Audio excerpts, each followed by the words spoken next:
go.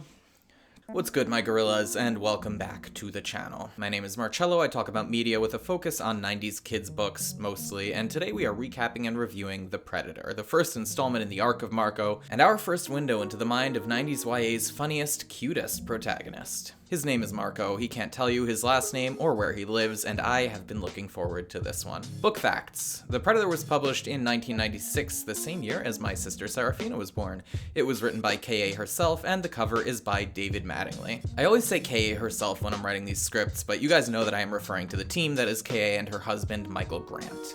The cover quote is, "What you see isn't always what you get," and the inside cover quote is, "Monkey see, monkey do." Gorillas aren't monkeys, but dolphins aren't fish, so I guess these inner cover quotes prioritize cheek over accuracy, which is fun. The fun fact for this book is that The Predator is the first book to use the word demorph. Previous entries would say morph back or morph out, and shout out to Seropedia for that one because I never would have noticed it on my own. With that done, let's get into it. The book opens with Marco walking back from 7-Eleven, where he's had to do some struggle shopping for him and his dad. Marco's dad got depressed and quit his job after Marco's mom died a few years ago, so Marco often gets stuck with the task of keeping the family operating while he's not off saving the world with the Animorphs. On his way home, Marco notices a few thugs mugging an old man and decides to intervene. He morphs Gorilla, throws a dumpster at them, and incapacitates them all without killing them because we are only on book 4. After he saves the old man shoots at Marco with a gun, reminding Marco of why he doesn't involve himself in other people's problems. This is a solid introduction to a few of Marco's core personality traits. Fundamentally, Marco is a good guy. He sees something wrong and he wants to intervene. But he's also a pragmatist, and he knows that doing what's right doesn't preclude you from the misfortune and hardship as a result of those actions. The fight with the muggers sets us up for the conflict that we've seen Marco vocalize before and that we're going to get to experience from a first-person perspective in this book. Marco's innate pragmatism and sense of self-preservation versus his obligation to do what he can to help those around him.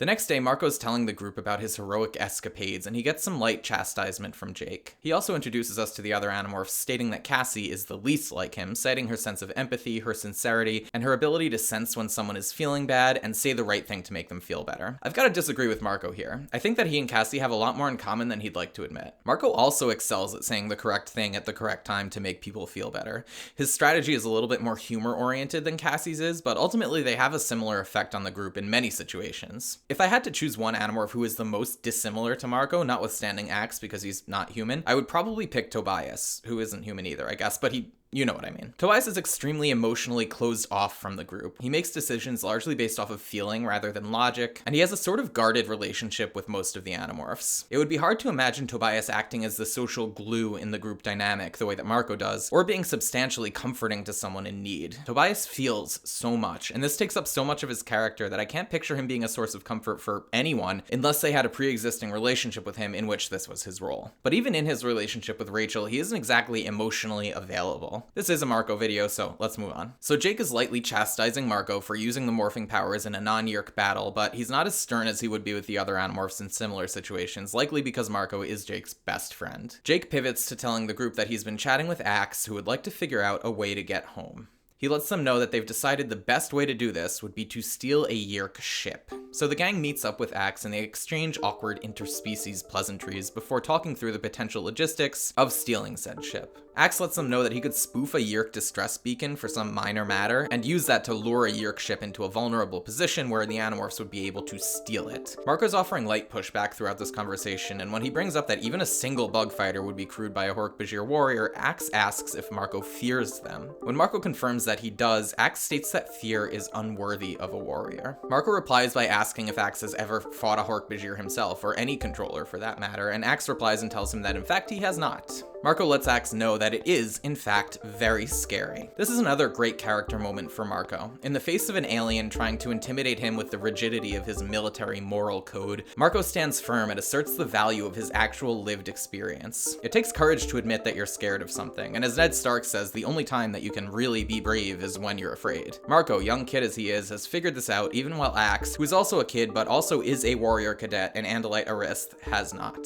Ultimately, the Animorphs vote on whether or not to give Axe's Ax's plan a shot, and Marco groans because he already knows where they're going to land. A few days later, on a Saturday, the gang meets up in Cassie's barn to execute step 1 of the plan, which is for Ax to visit a Radio Shack to get a component necessary for the transmitter that they'll need for the distress beacon. In a previous video, I said that updating books for modern audiences should only be done at the behest of the author, and I opined for a bit about how accessibility and relatability are super important to Animorphs as a series, and I still stand by that, but my personal preference would be that nothing ever change ever, and this Radio Shack visit will always evoke a certain feeling that I appreciate deep in my old bones. Someone mentioned in a comment that these books are rife with brand name references, and it adds a lot to their charm, and I actually really do agree with that, and I never really noticed just how frequent those brand mentions are, but now I can't unsee it, so props to the person who commented that. Anyway, Rachel laments that she's being left behind for this leg of the mission, but Marco tells her that they can't all go in case something goes wrong, which he considers a near certainty. Obviously, he's read the Animorphs books. Ax is alarmed by this, but Jake explains that Marco just doesn't believe in optimism. This is a fun description of Marco's character, but I think a more accurate one would be that Marco is extremely realistic. So Ax morphs and gets dressed, and Marco and Jake and Ax all hop on the bus to go to the mall. It's Saturday, so the mall is packed, and we get a bunch of solid 90s retail name drops as they navigate the crowds before realizing that Ax has disappeared. If you're watching these videos, you probably know what's coming, even if you don't remember this book specifically. There's food at the mall. Jake and Marco see Ax in the distance, and they start to chase him, but they don't want to draw too much attention to themselves. They wind up losing him for a second, but then Jake spots him at what he describes as Starbucks, the coffee place, an amusing clarification which again reminds us of just how old these books really are. Ax gets a double latte, and it is $2.95. My god, what I would give. Jake and Marco try to shepherd Ax towards Radio Shack, and as they do, Ax gets his first experience of taste, sipping the latte, and it is an absolute revelation for him, and the seed of some of the best humor that these books have to offer. They arrive at Radio Shack, and Ax is able to find everything he needs except for a Z-space transponder. Z-space, or zero space, is the non-dimension where faster than light travel is possible, and for some reason, Ax had assumed that a human technology store would carry this, even though our species has not achieved faster than light travel. They pay for everything else, and Jake tells Ax that he can throw his empty coffee cup away, which prompts him to chuck it at the cashier's head, and as Jake and Marco apologize, Ax disappears again, and Jake and Marco run outside to see where he went, and Marco notices a surge of people heading towards the food court. As they make their way over there, Ax is running from table to table, grabbing people's food and leftovers and screaming "Taste!" at the top of his lungs. Mall cops close in on him, and he attempts to run away, but he's not used to running with human legs, so he decides to demorph. I'd like to take a quick second to point out one thing that I've always found a little dissonant about Ax's character. He is intelligent, reserved, and composed, but he also completely loses his mind in human morph. Now, I am not complaining, because human Ax is virtually always a highlight of any book that he's in, but I also don't understand why this happens. It's not always related to food, either. The gang's always asking that he stop playing with mouth sounds, and he appears to be unable to, even though it puts them at risk of being found out if a controller were to hear him. There's also really no explanation for why Ax just disappears from Jake and Marco's side when they initially arrive at the mall. This is Ax's mission. He knows how important it is and how little time they have, as well as the involved risk, and yet he disappears for the Starbucks line pretty promptly, and he hasn't experienced taste yet, so all that's not super clear to me. Maybe this is supposed to be demonstrative of the human instinct slipping through and overpowering his natural Andalite stoicism, and if that's so, the statement appears to be that humans are rash and impulsive, which I can't really disagree with, so fair. Anyway, Ax is being chased by these cops, and he's in the process of demorphing. Once he completes the morph, Jake and Marco hear a policeman whisper "Andalite" before drawing his weapon. Obviously a controller.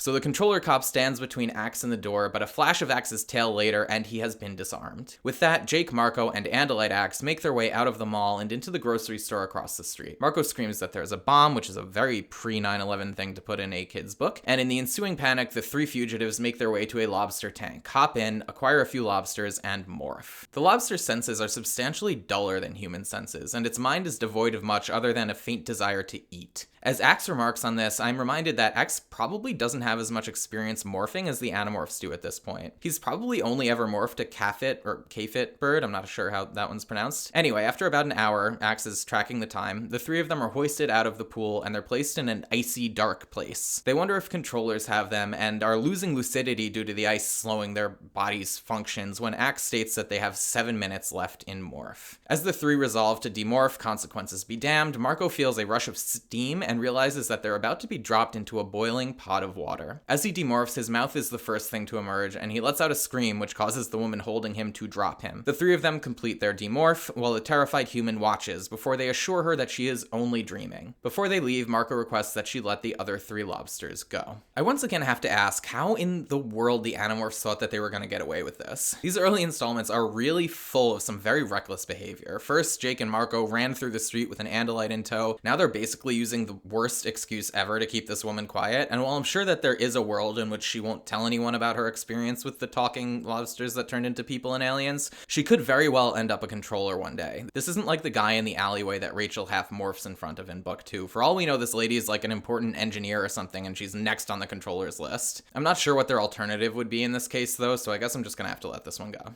That night, Marco has a nightmare, and he's awoken by his dad, whom Marco first mistakes for his mother. We get a little more background on Marco's home life here, learning that his dad is white, his mom was Hispanic, and he looks more like his mom. Since his mom left, his dad has been super depressed. Sometimes he just stays up all night staring into space. They have a brief conversation, and then his dad returns to the living room where Marco knows that he'll probably just fall asleep in his chair. Heavy stuff. This hits a little close to home for me on reread. My dad was also extremely depressed for a large portion of my life for different reasons, and he ultimately wound up doing the thing that you can't say on YouTube. So reading this as an adult caused me to feel a little bit, which is always fun. Anyway, even before the burden of responsibility that Marco feels for needing to fight against the Yeerk invasion without the support of capable adults, he was already forced to grow up in a way. No wonder he's so grounded. No wonder he has such a proclivity to loudly state the potential consequences of all the Animorphs' actions. Marco is more aware than most kids his age that sometimes bad things happen, and the adults in charge aren't the stable, capable protectors that the kids may assume that they are. I feel a theory developing, which I'll most likely wind up fleshing out in a separate series of videos. Maybe, we'll see what happens. That is Marco the strongest Animorph? Not physically strong, obviously, and with the morphing capability, physical strength isn't a static attribute anyway, but in terms of the amount of trauma and hardship that he can endure without succumbing to despair. I'll continue to think this one through. The next day, the gang is in the woods behind Cassie's house, and Axe is showing off a nearly complete Yeerk distress beacon that he's created. All it needs is a Z-space transponder. The group's all discouraged by this impasse, especially Jake, whom Marco notes is also a little shook up from the lobster incident. Marco says that he guesses in a few hundred years the humans will discover faster than light travel, and then they can wrap this mission up, but that in the meantime he is going to eat a sandwich, which again is a nice little representation of his character. Realistic, not particularly hopeful, but certainly willing to go through the motions of attempting to enjoy life in the meantime. Beautiful. The group continues to discuss the Z-space transponder issue until Tobias suggests that Chapman might have one in his secret basement lair where he has communications with Visser 3. Axe confirms that if he's chatting with the Visser on the regular, he definitely has one, and Rachel and the gang all agree that they don't want to do anything that will further endanger Melissa, Chapman's daughter, but then Cassie has an idea. What if they are able to find their way into the basement without going through the house at all? By morphing, drumroll please, because we all know where this is going, ants. The next day, Jake and Marco are discussing the logistics of their plan, and Marco's extremely resistant to morphing a bug. The conversation pivots to the fact that it's been 2 years since Marco's mother's death, and we hear the story about what happened to her from Marco. She took their family boat, Marco's family had a boat at one point, out of the marina, sailed into rough sea, and disappeared. The boat was later found wrecked on some rocks. Marco's mom's body was never found, though the Coast Guard said that this was not unusual. It took Marco a while to accept it, but he eventually decided that there was no way that his mother was still alive. He relates this to what Axe's parents are likely going through at this time, how they lost their son to the vastness of space, and how unbeknownst to them, they lost him to helping Marco and the Animorphs. This revelation sort of changes Marco's mind, and he winds up telling Cassie at school to tell Jake that he will do it, that is, morph ants, stating to himself that sometimes he really hates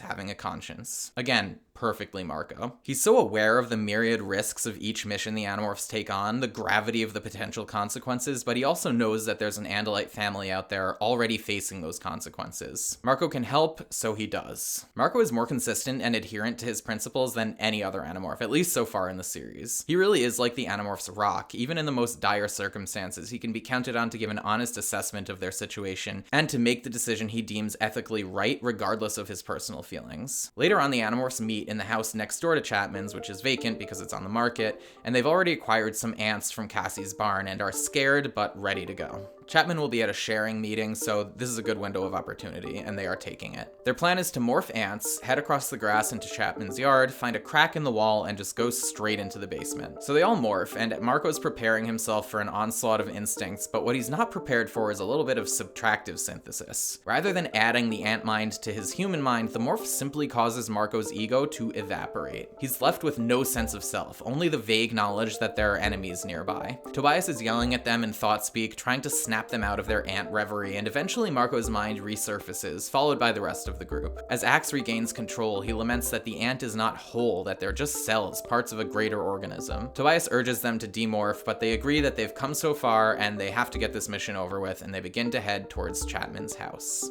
As they continue, Marco's ant senses let him know again that there are enemies abound. The ant mind isn't scared, it's simply processing this information and delivering one fact to Marco's mind. There will be killing soon. The ant Animorphs ultimately make their way to Chapman's basement using a tunnel that's the product of a native ant colony, and they run into an enemy ant along the way, but he flees, and finally the Animorphs are able to demorph in Chapman's basement, very shaken up, very reluctant to ever morph ants again, although they know that they're going to have to in order to get out of there. In the basement, the Animorphs quickly get to work searching through Chapman's stuff, and as they're looking through his computer files, Axe notices an announcement that Visser 1 will soon be visiting Earth. Finally, Axe locates the Z-Space transponder, he removes it from Chapman's computer, and they bring it right up to the wall where they reluctantly resume their ant morphs to carry it out of the house. They're steadily making their way towards the exit when they are suddenly attacked by the native ant army. The ants attack the Animorphs with ferocity, tearing off their limbs, shooting acid at them. Fun fact number 2 for this video, formic acid is exclusively made by ants. Formic actually just means relating to ants. It's super caustic and irritant to other organisms, and ants just produce this stuff organically. Non-Animorphs book recommendation for you guys, Sting of the Wild by Justin Schmidt is a fascinating book about stinging insects that I thoroughly enjoyed.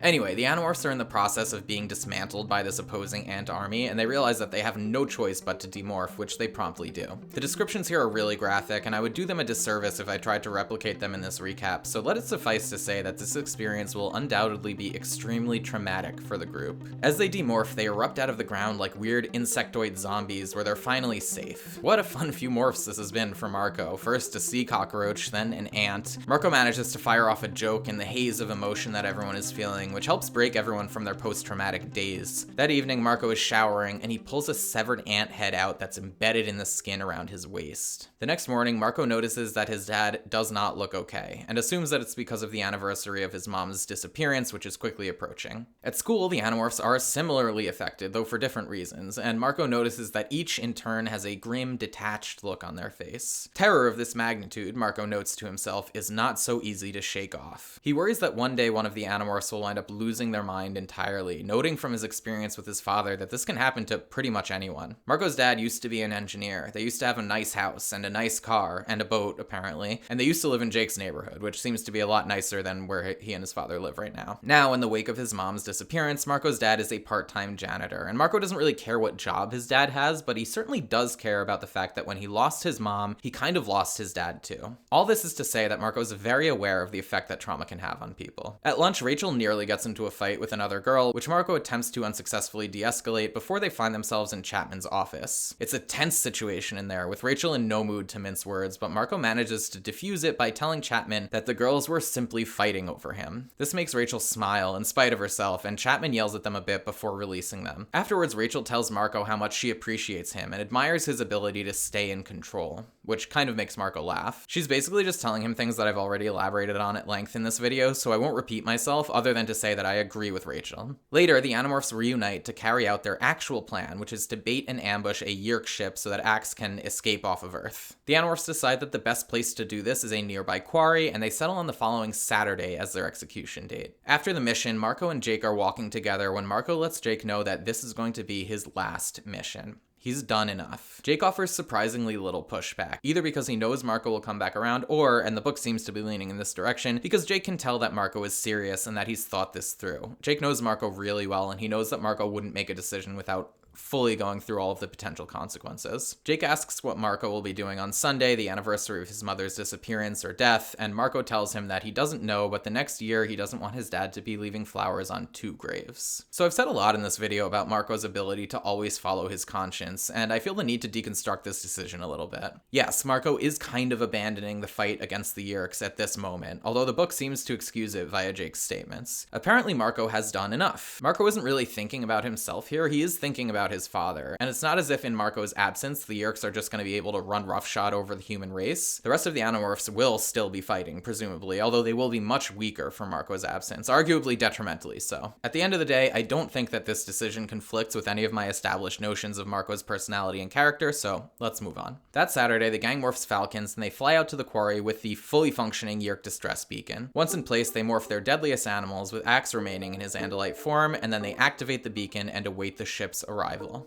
A single bug ship arrives, and they're easily able to overpower its crew, but then it's revealed that there's basically a whole army of Hork-Bajir warriors armed with Draken beams surrounding them. Their trap has been reversed. And then Visser 3 arrives. Jake instructs everyone to keep quiet, including Axe, who is vibrating with rage. Visser 3 monologues at them for a bit before letting them know that he'll be taking them on board to the mothership to show them off to Visser 1. Marco notices a slight sneer in the Visser's voice when he says Visser 1's name, and he infers that the two of them must not like each other very much. Rachel suggests that they run for it, but Marco says that as long as they're alive, there is hope. And with that, they allow the Hork-Bajir warriors to escort them onto Visser 3's blade ship. As they're led onto the ship, Marco can't help but think that soon his dad will be alone, having lost a wife and a son, both of whom simply disappeared without a trace. They're put in some kind of holding cell while the blade ship makes its way to the mothership in orbit over Earth. The mothership is massive, but hidden from radar, with cloaking technology that allows it to become invisible to the eye as well. As they dock, the Animorphs take in their surroundings, noticing that there are a few types of uniforms present. One red and black, the other gold and black, and then a bunch of all-brown uniformed controllers who appear to be less important than the others. There are more red and black uniformed controllers than gold and black ones, but the gold and black controllers have more humans present, and Axe informs the Animorphs that these are likely the Visser's respective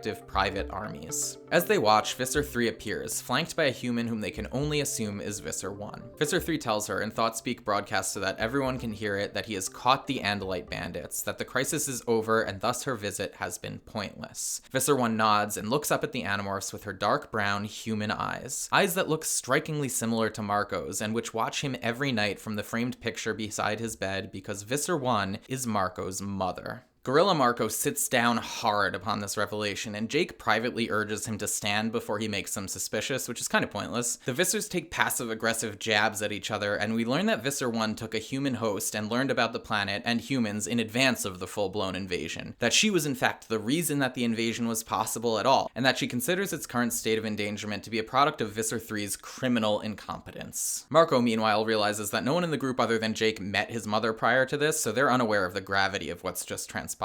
The argument between the Vissers ends with Visser 1 telling Visser 3 to be careful of his own ambition before walking away, flanked by her gold-uniformed troops. Marco watches, knowing that behind her actions is a Yeerk, but that underneath that Yeerk is his mother, helpless and enslaved, but also fully aware of the fight that Marco's been waging, even if she doesn't know that he's behind the Andalite bandits. Marco asks Jake to not tell the others, and Jake agrees. The Visser starts to monologue at the Animorphs again, interrupted by an outburst from Axe, which prompts him to wonder why only Axe speaks, why only Axe has resumed his original Andalite form, a line of thought that Visser 3 fully fails to follow up on for the remainder of the series. Ultimately, the Animorphs are put back in their holding cell, with the Visser planning to give their bodies to his most loyal lieutenants to use as hosts. Now, a few videos ago, I stated that Visser 3 is impetuous and incompetent, and I cited his decision to eat Elfangor rather than infest him as evidence of this. A few of you commented and let me know that this decision was likely because Visser 3, insecure and covetous of power as he is, wanted to be the only controller with an Andalite host. But this decision to keep the Animorphs in this holding cell to possibly give them to his best lieutenants seems to contradict that theory. It is of course possible that the Visser is simply considering using them as hosts and that he hasn't finalized that decision yet, but it does make his choice to kill Elfangor seem a bit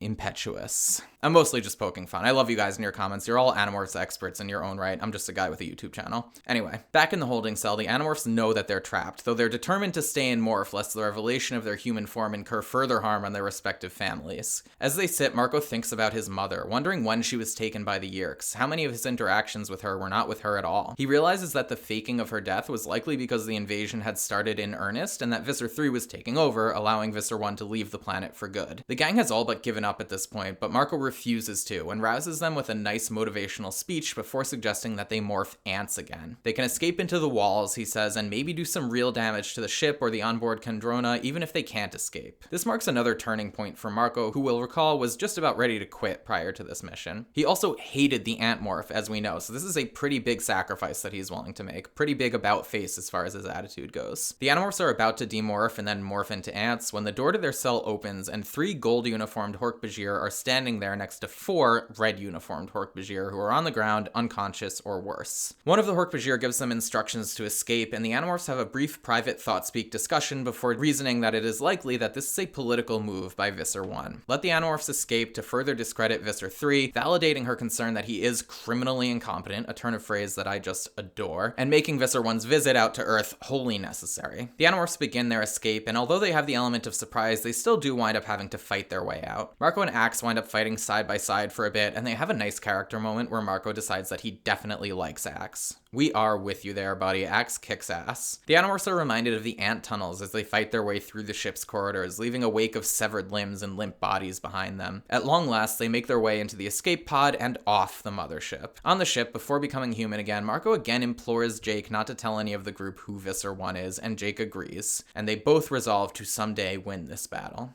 Needless to say, Marco will not be quitting the Animorphs anytime soon. The next scene is Marco at his mom's graveyard with his dad. Marco is crying, and he lets us know that this really isn't typical of him, and that he's a firm believer that it's usually better to laugh than cry, a coping mechanism that served him phenomenally in the series so far. As they stand there, Marco's dad tells him that he knows he hasn't been a great father to Marco, and that he's gonna go talk to his old boss, Jerry, about going back to work as an engineer. Marco thinks about how he feels like running over and hugging the man, telling him how proud he is of him, but instead he tells a joke, and his dad laughs, and with that, they are off to the house to play Doom. The book ends with Marco looking up at the sky and resolving to free his mother. Before we do numbers, I would like to add a section to these videos. What do we think that the title of this book means or refers to? I'm surprised that I didn't add this sooner, because I have some thoughts about what the encounter might have meant. Seropedia says that in the case of the Predator, this is referring to the pool ship, which Marco states it just hung in orbit like a predator gazing down hungrily at blue Earth below. I'm wondering if it said pool ship in the book or if it just said mothership throughout, and if this is something that was changed.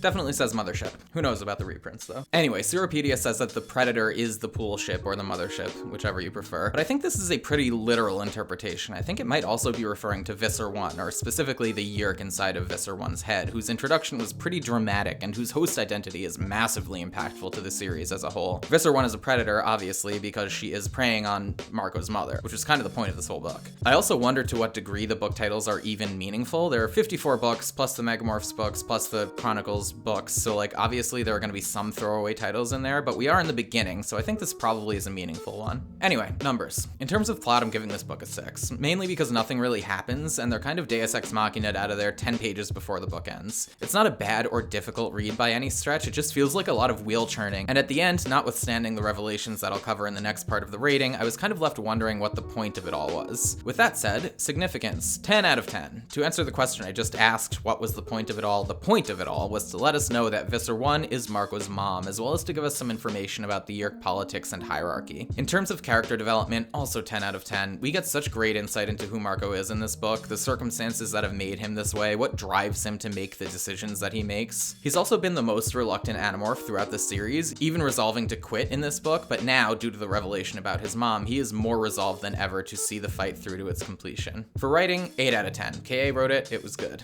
And that leaves us with a final rating of 8.4 out of 10, putting it ahead of the encounter and behind the invasion. I'm happy with this, although I didn't anticipate it unseating the encounter, but I suspect I may leave this series of videos with Tobias having been knocked down a few pegs and a few other characters elevated. Tobias's character struggles are truly wonderful to read, but they are kind of one note after a while, and the latter half of the series gets super weird for him. I still love him very deeply. I keep talking about him even though these are videos about other characters, so obviously that is what it is, but on the contrary, after finishing this book and The Message, I was left with a newfound appreciation for Marco and Cassie, respectively. And I think that there are more revelations about their characters, and probably about the other characters, at least my opinion of their characters, to come. Anyway, that's it, folks. Thank you for watching. I'll try to be quicker with this next one. I feel like I have little time and even less energy these days. Watching a baby really takes it out of you. I am the childcare person in our house during the day, by the way, and I also have a full-time job that is fortunately remote, so by the end of the day, I usually feel like I have run, if not a marathon, maybe a 5K. Anyway, your patience and support is, as always, very appreciated.